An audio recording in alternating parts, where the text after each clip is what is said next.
बिस्मिल्लाहिर्रहमानिर्रहीम। आज का हमारा जो टॉपिक है ये कैपिटल इन्वेस्टमेंट अप्रेजल टेक्निक्स, जो हमारी वीडियो की सीरीज़ चल रही है उसका 4th लेसन है और इसमें आज हम डिस्कस करेंगे NPV, the net present value method. Net present value का ज़रा कॉन्सेप्ट हम समझ लेते हैं पहले कि नेट प्रेजेंट वैल्यू कहते किसे हैं। प्रेजेंट वैल्यू ये तो नाम से जाहिर है कि आज की वैल्यू। नेट प्रेजेंट वैल्यू से मुराद ये है कि हम अपने कैश फ्लोज को जो कि हमें कुछ टाइम के बाद मिलने होते हैं उनको आज की वैल्यू में हम असेस करते हैं कि आज उनकी हमारे पास जो वर्थ है, वैल्यू है, वो कितनी है। इसके लिए दो चीज़ें ज़रूरी हैं।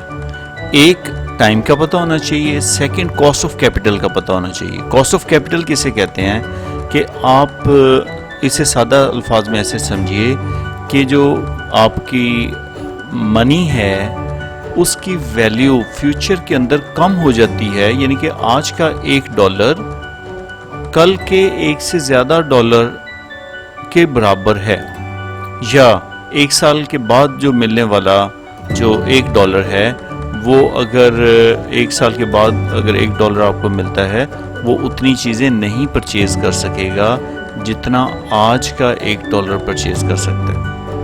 तो इसकी वैल्यू के अंदर जो डिप्रेशन है, जो कमी है, वो बेसिकली कॉस्ट ऑफ कैपिटल समझिए कि कॉस्ट ऑफ कैपिटल की वजह से होती है। इसकी अक्सर मैं एग्जांपल स्टूडेंट्स को ये देता हूँ कि आपके पास एक सैंड पेपर है जो कि पूरा जो है ना टेबल के ऊपर आपने स्प्रेड किया हुआ है, और कैंडल को आप 1 फुट के फासले से अपनी तरफ ड्रैग करें उस पर रब करते हुए, और वो जो सैंड पेपर है उसे समझिए कि ये कॉस्ट ऑफ कैपिटल है। तो आप जब कैंडल को अपनी तरफ जो है ना वो वापस लेके आएंगे उसके ऊपर स्क्रैच करते हुए, स्क्रब करते हुए, तो वो जब कैंडल वहाँ पर एक दिख रही होगी, एक 12 इंचेस, और जब वो वापस आप तक आएगी तो हो सकता है कि वो 9.9 इंचेस जो है ना वो उसकी लेंथ रह जाए।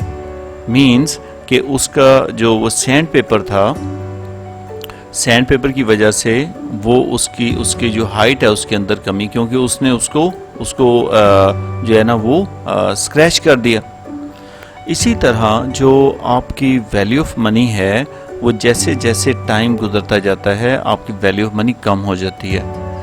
$1 जो आपको 1 साल के बाद मिलना है, आज अगर डिस्काउंट फैक्टर या वो जो उसके डिप्रेशन है वो 10% के हिसाब से होता है, तो 0.9 उसकी वर्थ है, यानी कि $0.909 अगर आज हो हमारे पास, वो ऐसे ही है जैसे 1 साल के बाद $1 है। ऐसे ही 2 साल के बाद जो डॉलर मिलना है वो और कम हो जाएगा, 3 के बाद और कम हो जाएगा, 4 साल के बाद मिलेगा और कम हो जाएगा। तो जितना आपका टाइम गुजरेगा वो जो वैल्यू ऑफ मनी है वो कम होती चली जाएगी। तो क्योंकि इन्वेस्टमेंट अप्रेजल टेक्निक के लिए हमने आज जो इन्वेस्टमेंट कर रहे हैं, इन्वेस्टमेंट हम आज कर रहे हैं और पैसे हमें जो मिल रहे हैं, कैश फ्लोज मिल रहे हैं, वो हमें 1 साल के बाद, 2 साल के बाद, 3 साल के बाद।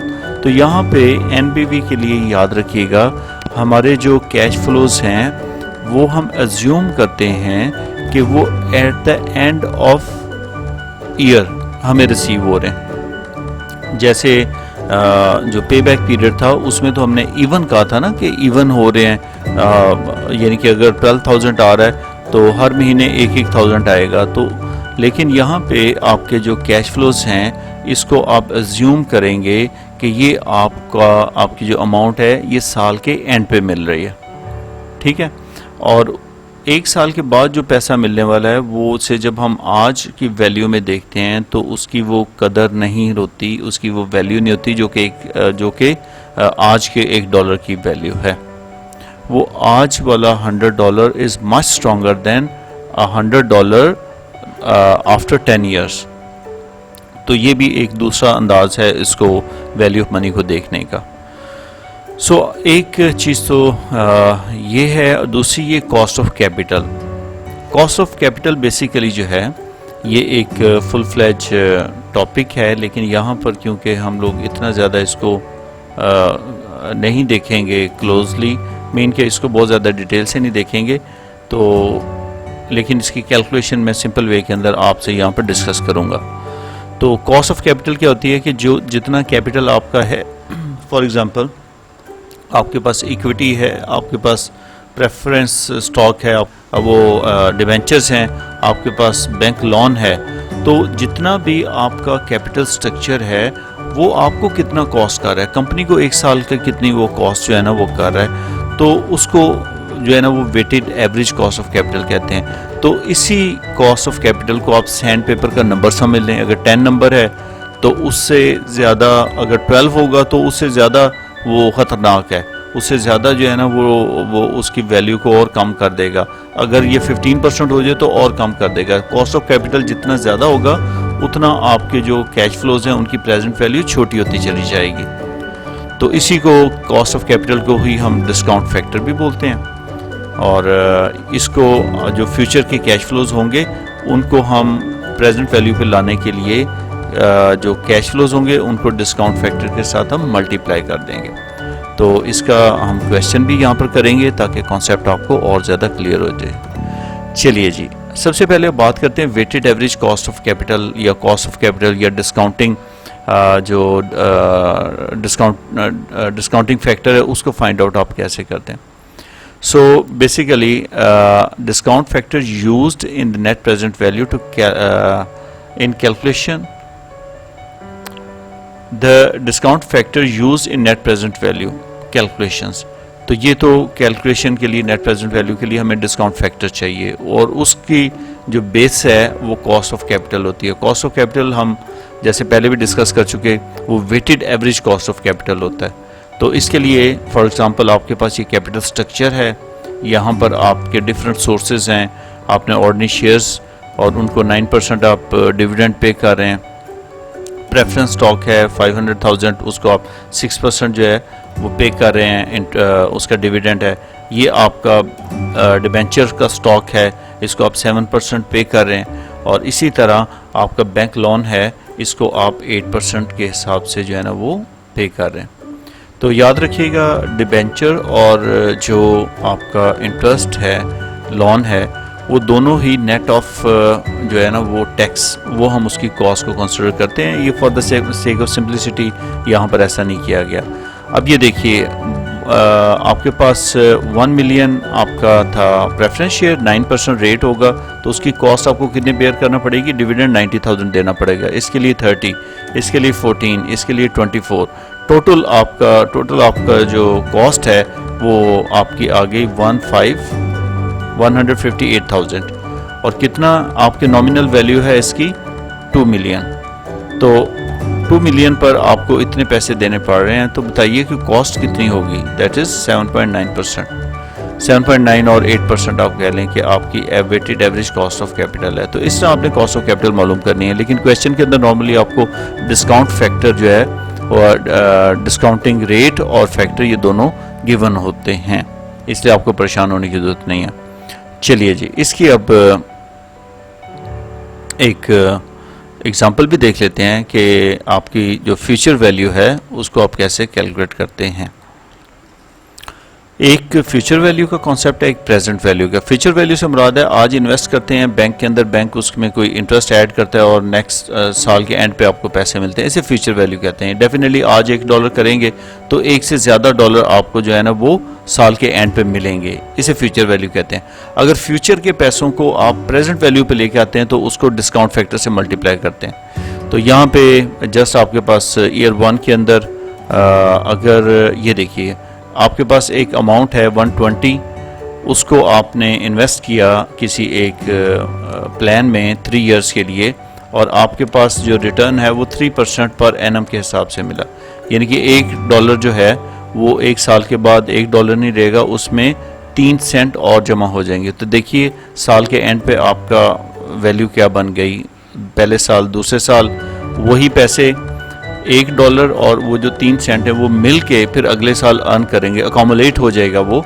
तो अगले साल जो आपको अमाउंट है वही यानी कि 2 साल के बाद आपको वही वाला जो रिटर्न है वो 1.061 आ जाएगा और तीसरे साल और चौथे साल।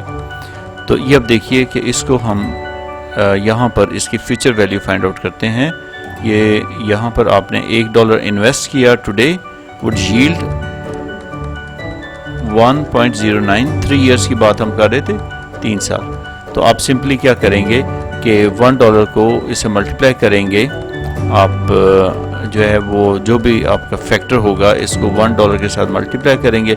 ये $120 है, अगर इन्वेस्ट किया तो 120 से मल्टीप्लाई करेंगे तो आपके पास इसकी वैल्यू आ जाएगी। ये देखिए 200 ये आपकी वैल्यू आ गई 120 वाली, 131 बन जाएंगे। और अगर आपने 196 दिया है, इसको 4 ईयर के लिए अगर किया है तो 1.126 से मल्टीप्लाई करेंगे, क्योंकि यहाँ पे 3 ईयर्स दिया हुआ था, तो हम अगेन इसी वैल्यू को मल्टीप्लाई करेंगे बार बार। पहले हमने 120 से दिया तो 131 समथिंग आ गया, जब हम 196 से मल्टीप्लाई करेंगे तो 214.23 जो है डॉलर्स है, ये आपकी जो है ना इन्वेस्टमेंट बन चुकी होगी। अगर $42 आपने इन्वेस्ट किए हैं तो $45.91 बन जाएंगे। जैसे बैंक के अंदर अगर पैसे रखवाते हैं और वो कोई इंटरेस्ट दें और वो कहें जी कि आप 3 साल बाद पैसे लेंगे, तो वो कितने मिलेंगे? अगर $120 दिए हुए तो $131.16 after 3 years, at the end of 3rd year आपको इन्वेस्टमेंट मिलेगी। अब प्रेजेंट वैल्यू पे आते हैं। प्रेजेंट वैल्यू बिल्कुल इसका रिवर्स होता है। प्रेजेंट वैल्यू के अंदर क्या होता है कि अमाउंट आपको फ्यूचर में मिल रही है और आज आप देख रहे हैं कि उसकी वैल्यू कितनी है। और इसमें आप देखिए कि इसमें आपका एक प्लान है, अमाउंट आप 926 आप कर रहे हैं, रिसीव इन 5 ईयर्स टाइम, 5वें साल जाके ये अमाउंट मिलेगी। तो उसके लिए कॉस्ट ऑफ कैपिटल यहाँ पर 9% दिया हुआ है, 9% कॉस्ट ऑफ कैपिटल है।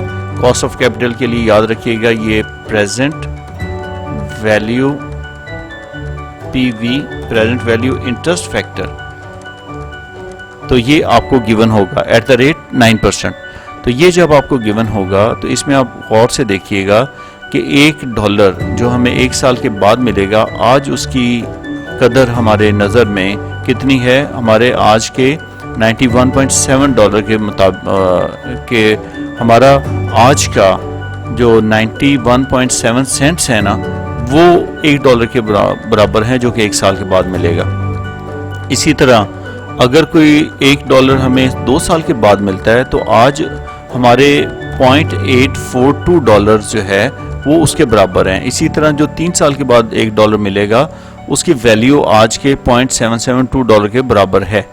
और आज का $70.8 जो है 0.708 वो 3-4 साल के बाद मिलने वाले $1 के बराबर है। और इसी तरह जो आपके 5 साल बाद $1 मिलेगा, आज हमारे पास अगर $0.65 हो तो वो उस डॉलर के बिल्कुल बराबर है। उतनी ही चीज़ें परचेज कर सकेगा अगर आपका डिस्काउंट फैक्टर 9 है तो। अगर डिस्काउंट फैक्टर ज़्यादा है तो और पैसे कम हो जाएंगे।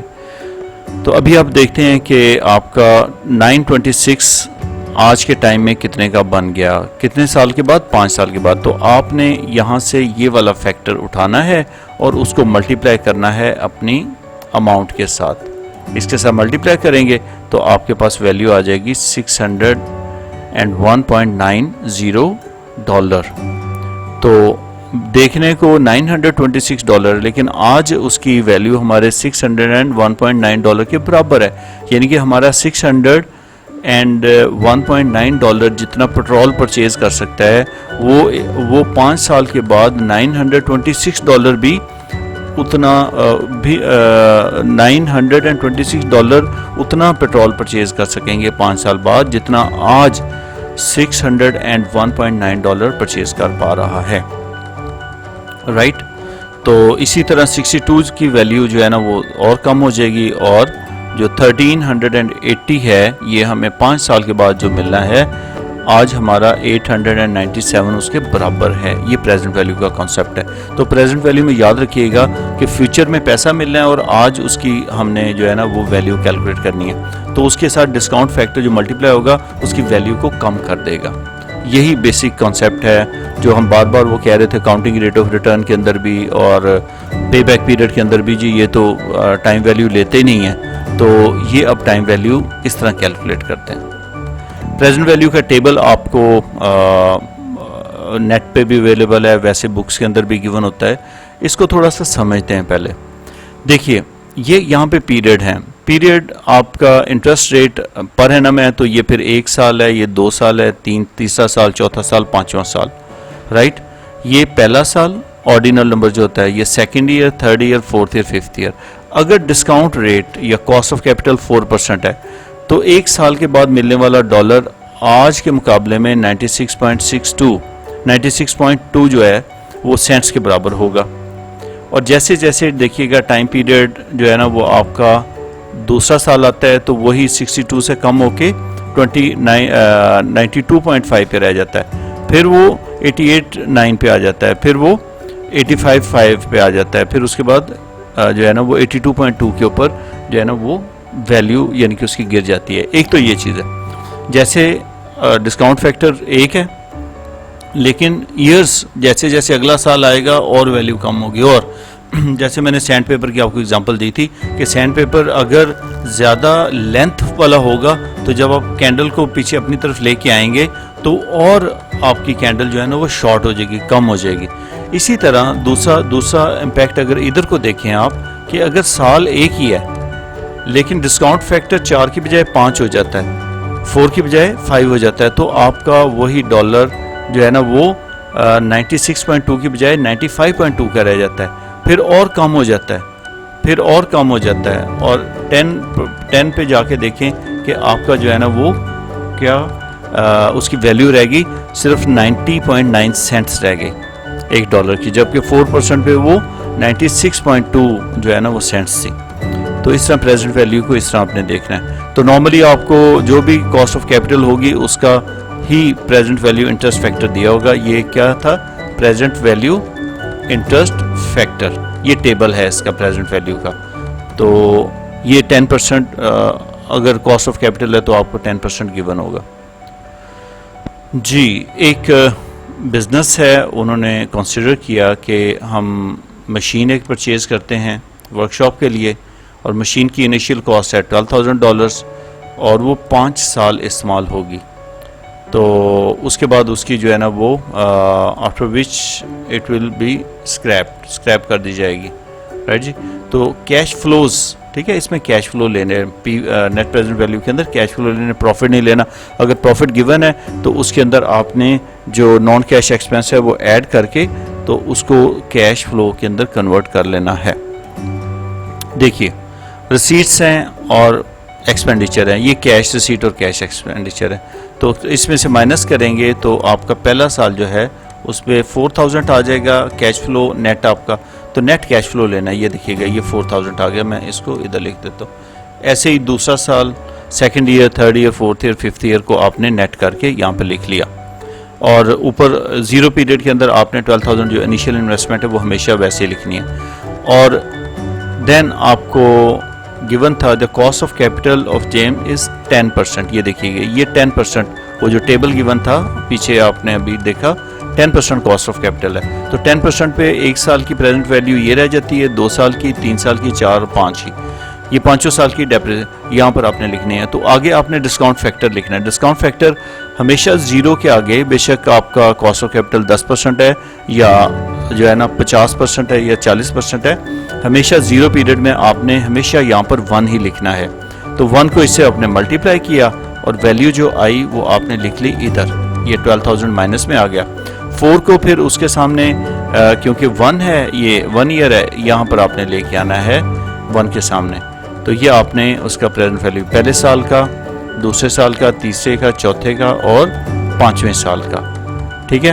तो नॉर्मली स्क्रैप वैल्यू भी गिवन होती है, फिर आपने यहाँ पे 5 अगेन लिखना है और यहाँ पर उसकी स्क्रैप वैल्यू और ये वाला फैक्टर दोबारा रिपीट होगा। तो ये आपने प्रेजेंट वैल्यू ले ली कि आपके पास हैं तो 4,000 1 साल के बाद, लेकिन उसकी प्रेजेंट वैल्यू कितनी है, 36.36 डॉलर जो है ना वो आपकी वैल्यू बनी। इसी तरह बाकी आपने दूसरे साल की प्रेजेंट वैल्यू ली, तीसरे की ली, चौथे की ली, 5वें की ली और फिर आपने उसको नेट कर लिया। नेट कैसे करना है, ये माइनस की वैल्यू है और ये सारी प्लस की हैं। तो अब आप इसको जो है ना वो प्लस माइनस करेंगे और आप देखिएगा अगर तो आंसर आपका प्लस में आए तो आपकी एनपीवी पॉजिटिव है, फिर तो आप प्रोजेक्ट को कर लेंगे। यहाँ पर जो है ना वो 612 एनपीवी नेगेटिव आ रही है, इसका मतलब है कि हमारे पल्ले से पैसे जाएंगे, देखने में ज़्यादा पैसे आ रहे हैं लेकिन वो हमारे प्रेजेंट वैल्यू फैक्टर को जब हम लगाते हैं, इसी को ही हम बोलते हैं NPV, नेट प्रेजेंट वैल्यू। तो इसने हमें ये टेक्निक ने बताया कि आप जो है ना वो नेगेटिव प्रेजेंट वैल्यू है तो आपके पल्ले से पैसे जाने हैं, लिहाजा ये प्रोजेक्ट मत आप करें। ठीक है जी, तो ये आपका प्रेजेंट वैल्यू का कॉन्सेप्ट था। एक और देखते हैं प्रोजेक्ट, इसके अंदर डी लिमिटेड कंपनी है, उन्होंने भी सोचा कि हम अपने इन्वेस्टमेंट करें और इन्वेस्टमेंट इनकी जो है ना वो 3 इनके पास ऑप्शन है, 1, 2 और 3। यहाँ पर 3 ऑप्शन ये गिवन है और उसकी इनिशियल इन्वेस्टमेंट भी गिवन है। इसकी 88 है, इसकी 99, इसकी 115। देखें इन्वेस्टमेंट इनकी अलग-अलग है। तो अब NPV कैसे हमें जो है ना गाइड करेगी, ये भी देखने वाली बात है। कॉस्ट ऑफ कैपिटल आपका 9% है, वो गिवन है टेबल आपका। सिंपल हमने क्या करना है, वही टेबल हमने प्रिपेयर करना है। यहाँ पे 0 पीरियड में मैंने कहा था आपको कि आपने जो NPV है जो आपका फैक्टर है वो 1 होगा और नेक्स्ट आगे वाले आने वाले पीरियड के अंदर इसको जो है ना आप क्या करेंगे कि उसके सामने ये टेबल आप लिख लेंगे। तो अगर मैं आता हूँ ये 78/BA ये वाली मशीन के ऊपर हम आते हैं, तो इसके पहले साल को आप 44,000 को इससे मल्टीप्लाई करेंगे तो आपकी वैल्यू ये आ जाएगी। इसी तरह इसके साथ मल्टीप्लाई करेंगे प्रेजेंट वैल्यू को और इसी तरह इसके साथ करेंगे तो ये पहले साल की इनकी प्रेजेंट वैल्यू आ गई। दूसरे साल का फैक्टर ये लिया और दूसरे साल को फिर हमने ये देखिए ये जितने भी फ्लोज हैं इनको आपने मल्टीप्लाई किया तो इनकी वैल्यू और कम आ गई। देखिए हैं 44 लेकिन अब देखिए अमाउंट कम होगी क्योंकि डिस्काउंट फैक्टर उसको कम कर देता है। इसी तरह तीसरा और चौथा साल भी आप मल्टीप्लाई करेंगे तो आपके पास जो है ना वो वैल्यूज़ आ जाएंगी। तो अगर मैं 78 की बात करूं तो इसमें आउटफ्लो 88 हो रहा है, ये बाकी सारे के सारे पॉजिटिव फ्लोज हैं। जब आप इसे नेट करते हैं तो $48,996 आपको जो है ना वो पॉजिटिव NPV आ रही है।